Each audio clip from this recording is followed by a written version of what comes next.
Hello. It's been a while. Um, I apologize for not being more active on here. The reasoning being because I've been very busy with doing PT, rehabilitating, and also gathering the data so that I can actively come onto this show and give you the correct information. Um, so as of right now, I have some very good information on a lot of teams. I know what I'm talking about. So you guys should be great with my information now because it should be 100%. So let me get started off. Um, I am going to be on this for every week for college football is the plan right now. Every week college football predictions. You'll have it right here on my channel, JB Sports Podcast. Please subscribe if you have the time. It takes like 2 seconds. Um, As I talk, college pick'em notification from my phone. Also, if you see me looking over, I'm looking at my notes, and my notes literally just topics, not even anything other than that. So to start off, I want to talk about the NFL, specifically my Hawks. I believe I've stated how much I love the Bud Clark himself. So that's tragic. No more Bud Clark for us. Oh man, I was really hyped to see Bud Clark play. I really wish that we could have gotten to see him this season, his rookie season. I think he would have had a good shot at Defensive Rookie of the Year if he played this season. He's a menace. He's really good in man coverage. Um, he's a hard hitting. He's a field general safety. He's a linebacker safety. He's similar to Nick Eamon. I mean, he's not as much of a beast as Nick Eamon is, but he's not too far off. And I'm really disappointed that we don't have him. And Jake Bobo, man, Jake Bobo is sort of like the anchor to the team. Um, he's like that anchor that everybody loves, and he isn't exactly like that guy, but then he is that guy. So it's just like, it's a disappointing start to the preseason when you see guys like Bud Clark and Jake Bobo getting injured. It's just tragic to see. Um, all you can do is pray for these guys. Wish them the best. Yeah, I mean, it's disappointing to see this happen. I really wish it wasn't happening like this, but life happens. Gotta live with it at the end of the day. Um, but other than that, Seahawks in the preseason, I mean, we're just playing our backups. It's hard to tell what's going on. I've watched 3 episodes of Hard Knocks. I need to watch episode 4 still. I really highly recommend that show. It's really good. Um, Specifically just like Mike McDonald. How could you hate the guy Mike McDonald? I mean, I see how you could hate the Seahawks because we're just better than your team, probably. I mean, that's annoying. That's why everyone hated the Chiefs too. But it's kind of nice to be on top. Because my team is better than your team, and I know that, and you can't prove me wrong. Because we're better top to bottom than most teams in the league. The only team that compares is the Rams, and well, look what happened last year. They got them getting Myles Garrett is the equivalent to the Warriors realizing they had to get Kevin Durant. I mean, look at that. Look at the parallels there. You can't handle JSN. You can't handle JSN and Sammy D, so you had to. It's like can't handle LeBron. So you have to go out and you have to go get Kevin Durant because you're that scared of a team. That's what they did with Garrett, bro. It's so annoying, but it doesn't matter. We're still gonna beat them. We're still better. We're still the better team at the end of the day. Overall, you can get a D lineman. You're still not gonna crash home and beat us. Like that's not how it works. We're still the better squad. We're still gonna beat you at the end of the day. So the Rams, you can do whatever you want with your team. You could get the next 2 best D linemen in the league. You're still not gonna be able to beat us because we have the best D line in the league. Depth chart wise, I don't see us. There's no issues with our team on the D line. So yeah, at the end of the day, Seahawks are the best team in the league. Accept it, live it, love it. So there's my NFL, basically just Seahawks yapping. I honestly, there's not much to talk about with the Seahawks that everybody doesn't already know. What have we done? Oh, Terrion Arnold. Um, he's a very, very good corner. So the thing with Terrion Arnold is that he is just not. He did that thing, but on Hard Knocks, they were talking about like he's coming here to improve as a person, as a not just what's best for him as a player. So I actually believe it. I mean, not that we have a history of having the best human beings. Um, Legion of Boom, shout out. But I think that it's interesting that we're getting Terrion Arnold. I like Terrion Arnold as a corner. He's a very aggressive corner. We need like imagine him and Devin Witherspoon. We're literally just gonna be the Puka stoppers, straight up. We're gonna have Witherspoon. We're gonna have Eamon Worry. We're gonna have Terrion Arnold. What's she gonna do? Throw it to Tutu Atwell? What's going on here? All right. Anyways, moving on to the Huskies. The Huskies. If you watch this show at all, shout out to my small viewership. I know ball with the Huskies. Okay, I want to talk about it. So let me give you the breakdown. Let me break it down for you. Okay, let me tell you something. This Husky football team, we're gonna be very O-line reliant. We're gonna be very Damon Williams reliant. All right, let me tell you something. This defense is probably one of the best defenses in the nation. It's going to be impossible to try to get anywhere on them with the run. I'll tell you that. Let me tell you something. We're going to be able to run man press as much as we want. Man pressing, we can run man-to-man press, cover 2 deep, but we can press up with the corners as much as we want because Emmanuel Conley is a beast on that outside. And Dylan Robinson, if you don't know already, was one of the best freshman defenders in the Big Ten last year. And we also have some of the better freshman defenders in the Big Ten this year again, such as Derek Coleman Brusa, number 5 on defense. Might have to change his number because of Jaden Daniels. By the way, I haven't had a podcast since that happened either. Oh my god, bro, that was whatever.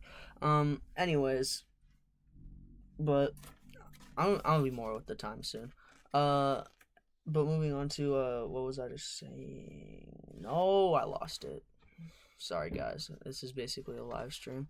But freshman defenders. We also have a corner that's on the watch list preseason, but he's good and he's not gonna start. I don't know what this is. You people just be doing anything because of spring games and mock games and such. But I was heartbroken at the mock game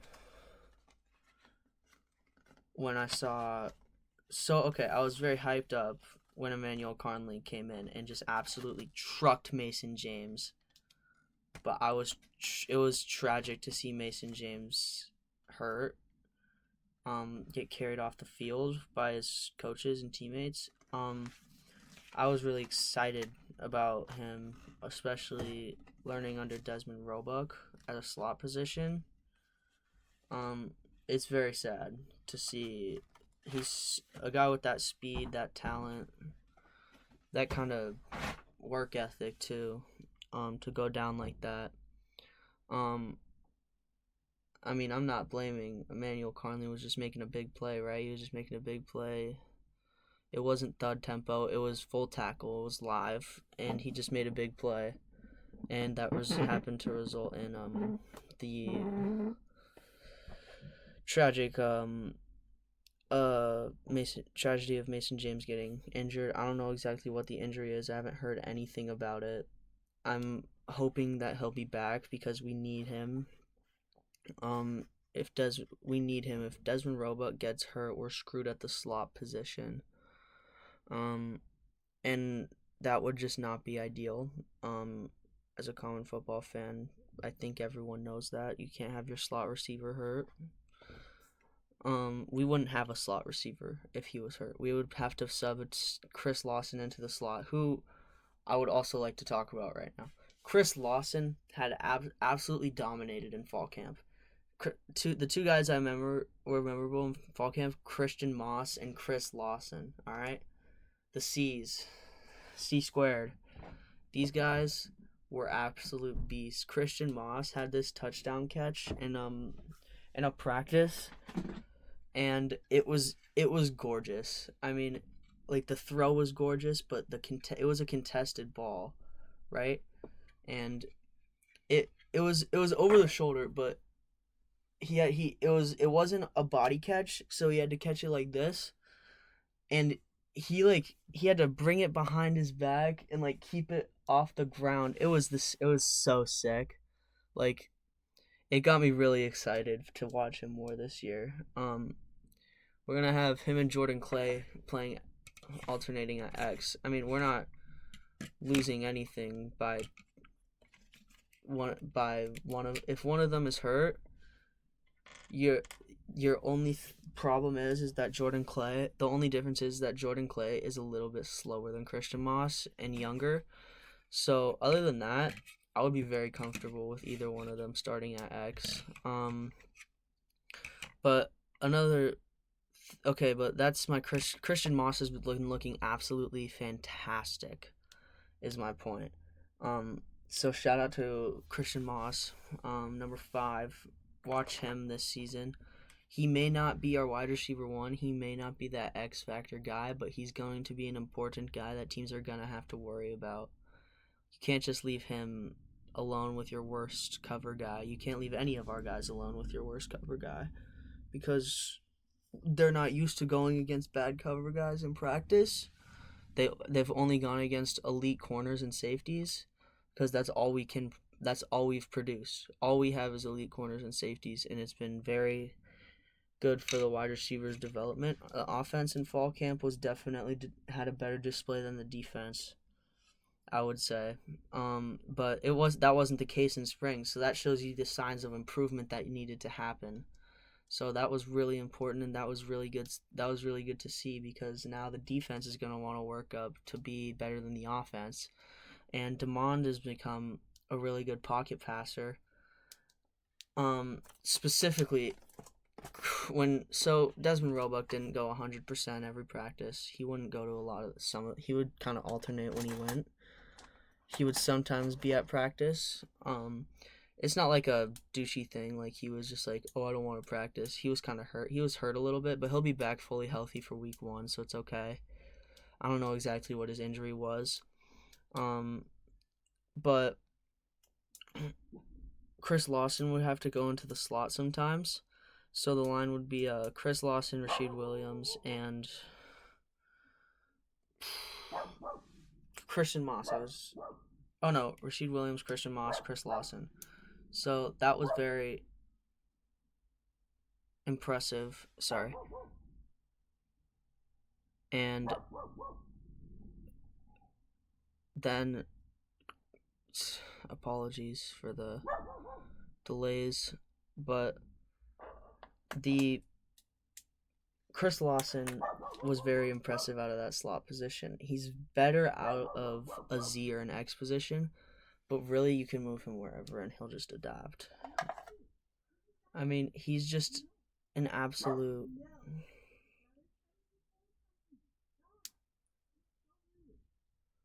He's just an absolute beast out there. So that's good.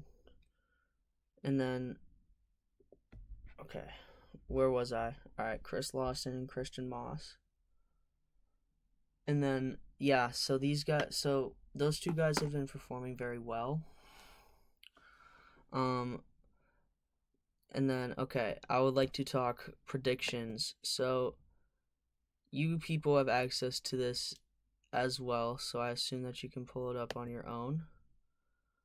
Because this being the computer is. I'm not complaining about it. It's just it's already glitching because I opened up a new tab to go look at my picks. But I want to talk about my picks for the college football season. Week 0 picks. Okay, where are we? No, I have 2 monitors. I don't know why I don't use the other one. This one's slow. It's because the microphone doesn't plug in. It's all complicated stuff, you people. You guys should try doing this sometime. Jesus. Alright, I might as well pull it up on my phone.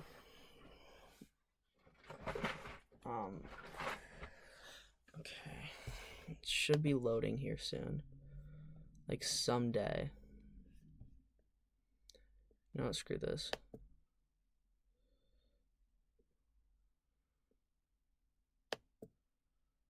Screw that. Alright. Okay.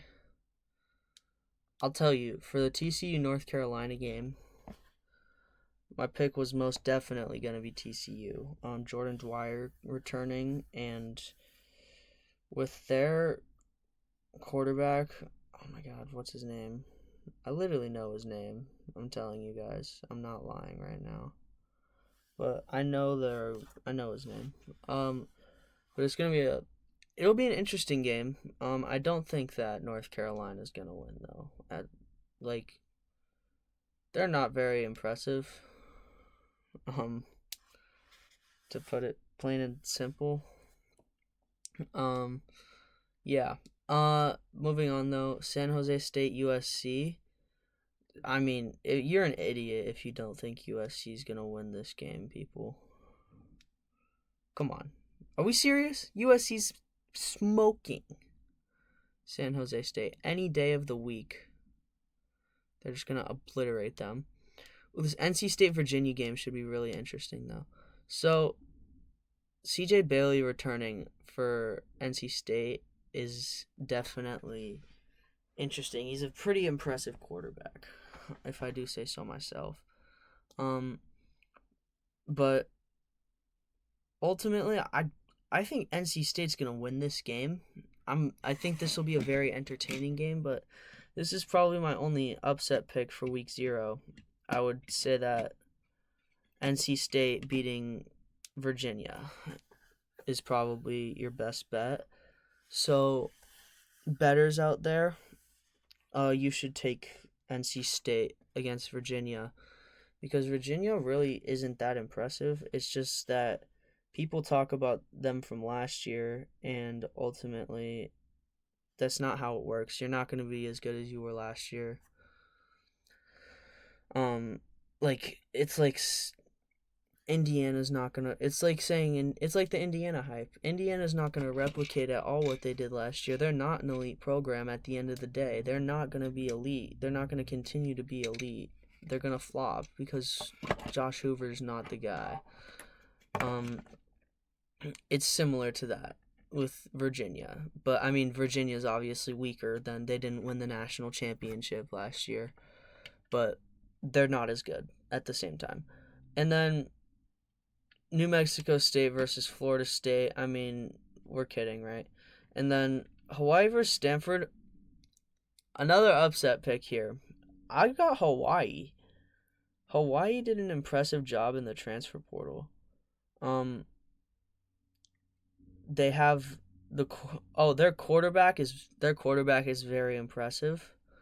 And if I'm not mistaken, they have Washington's old wide receiver Audric Harris transferred to Hawaii, and he's not even their number 1 receiver. And I think Hawaii will win this game. Hawaii did a very impressive job in the transfer portal this year. I think they win this game.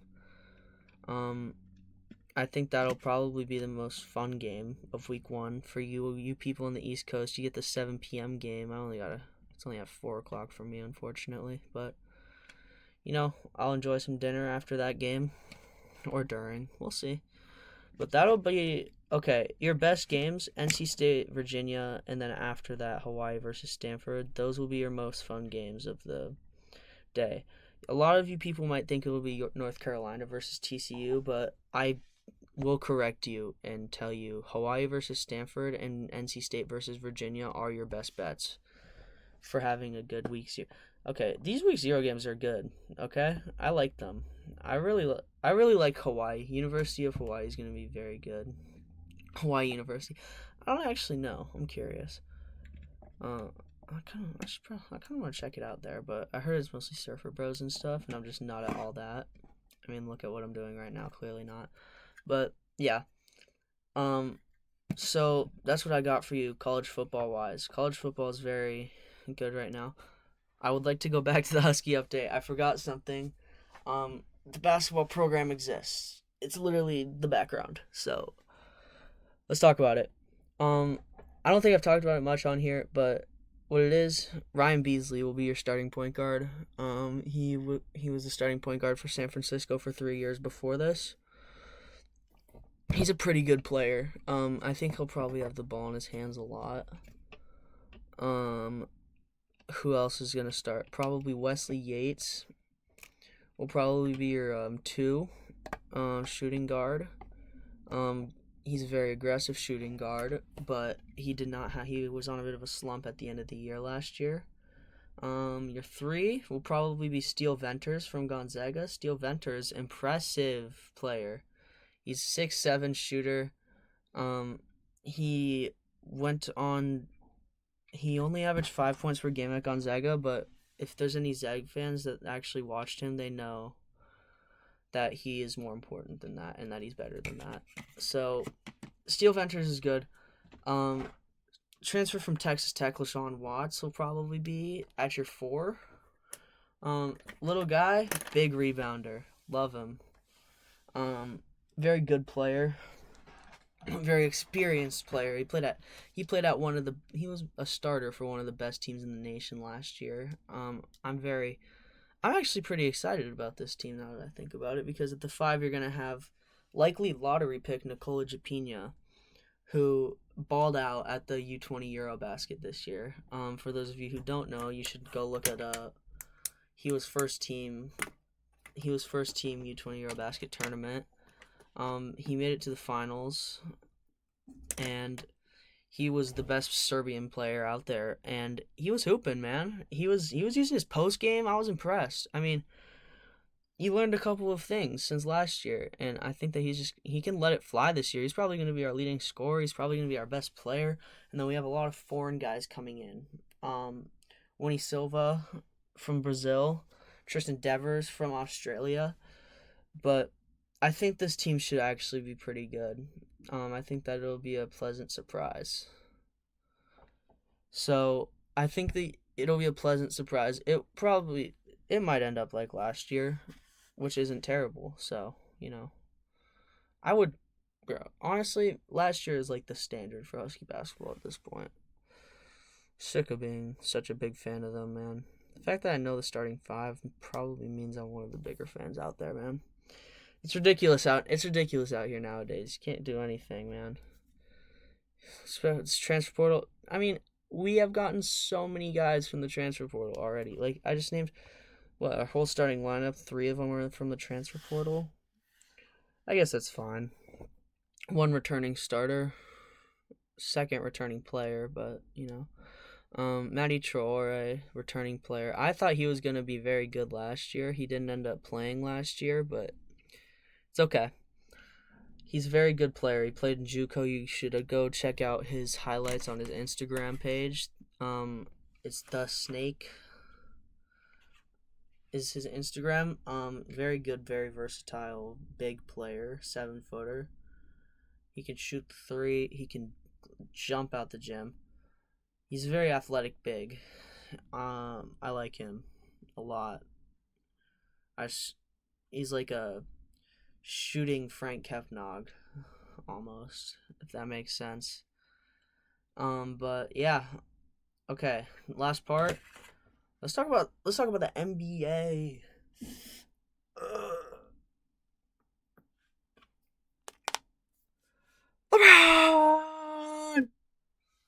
LeBron, let's go Sixers. Okay.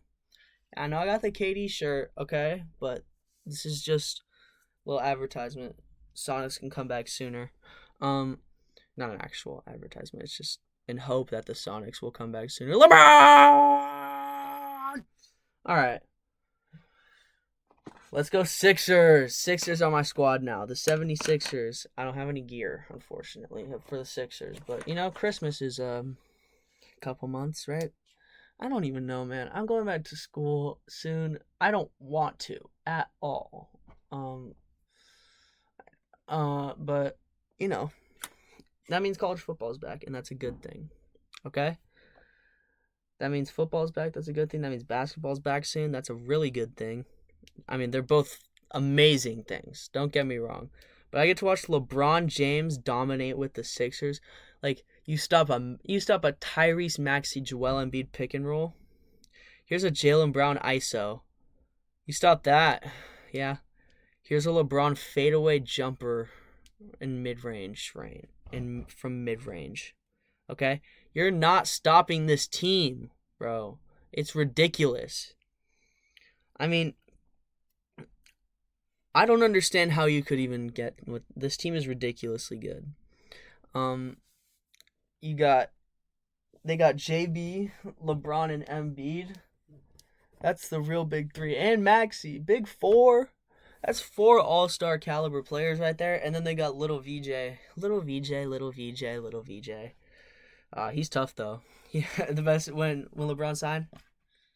That was so funny, bro. VJ's pretty good. And then you got LeBron! And then you got Embiid. And then Tyrese Maxey. Jaylen Brown.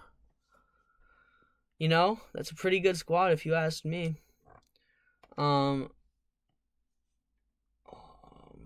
on. Let's pull up these NBA. What other teams are even threatening to that at that point?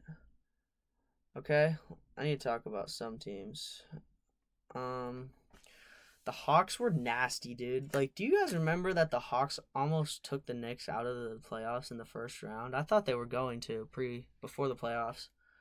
But then again, we all know what happened. What was the score? I'm looking at it. It's not showing me. Okay, but no, that was terrible. That was the best series that the Knicks had, though. So everybody watch out for the Hawks. They're not as bad as you might think. I mean, Nickeil Alexander-Walker, most improved player. What else? Kuminga's gone. Yeah, they're not that good, are they? Yeah. I was just about to do a segment on them, and then I ended up realizing that they suck.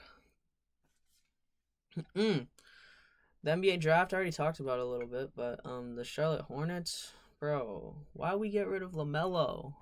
There's no we. Why did they get rid of LaMelo? I don't understand. They got Dennis Schroeder. That's a joke, man. Team's a joke. Christian Anderson, Brandon Miller. Okay, they're not that bad. Christian Anderson, Brandon Miller, Dennis Schroeder, Hannes Steinbach, and Naz Reid. That's not even bad, dude. Like, dude, that's a good lineup. Like, that's underestimating. That's a lineup that'll get underestimated for sure. Let's go over to the bouncing teams right now that I think are actually good. The Pacers.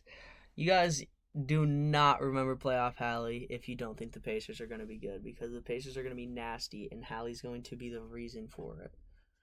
Okay? I need to you need to invest in the Pacers because they're going to be good with Hallie back. Dude, like, you got Nembhard, who can't carry a team, but he can do good as a second option. I mean, you guys wait. These Pacers are going to come back and they're going to dominate and they're going to shock everybody at the start of the year. Okay? All right.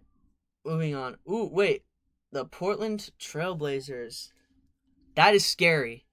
I already talked about it, though. The Portland Trailblazers are scary. I talked about it on my last episode. I'm going to keep talking about how scary they are. They have the best guards in the league. They could trade away one and get an absolute package for it. It's a ridiculous team. I think that is the key to, like, they just need one good big. They have Donovan Clingan, who's fine, but they need a good big. They need to trade for a really good big to put with, not like really good, but like a good big, like a known big. That's pretty good. I think that they should have tried to get Naz Reid. That's just me, though. Anyways, moving on. Okay, the most threatening teams in the league still are going to be the Knicks, Spurs, and Thunder. That is the only threats to the Sixers' success. So let me break it down for you. Let me tell you something. The Knicks cannot compete with the depth of the Sixers. Okay? You're telling me who's gonna guard Maxey? Who's gonna guard VJ? They don't have good guards on defense. Like, they don't have good defensive guards. Honest, like, that's my opinion, obviously. But they have guards that do only defense, but that's not gonna help when you gotta guard Maxey, bro. Maxey's tough. Maxey's gonna probably have the breakout year for the Sixers here. But I'm telling you right now, the Sixers are just out defing them. The only team that could seem okay. The thing is, it's about matchups. Let me tell you something. I think the Thunder are going to be the biggest problem for the Sixers' success, but hopefully the Spurs can take care of business again with the Thunder. That's the hope. All right, so that's the note we're going to end on. We're going to end on the basketball talk. I'll be making college football picks each week. They might even be like short 10-minute videos, but I'm going to be making my college football picks each week. So I made my week 0 picks. I'll make my week 1 picks next week at some point. I'll be in school, so I'll probably be a little busy with that, but I'll still be able to produce some stuff for you guys, okay? Peace out.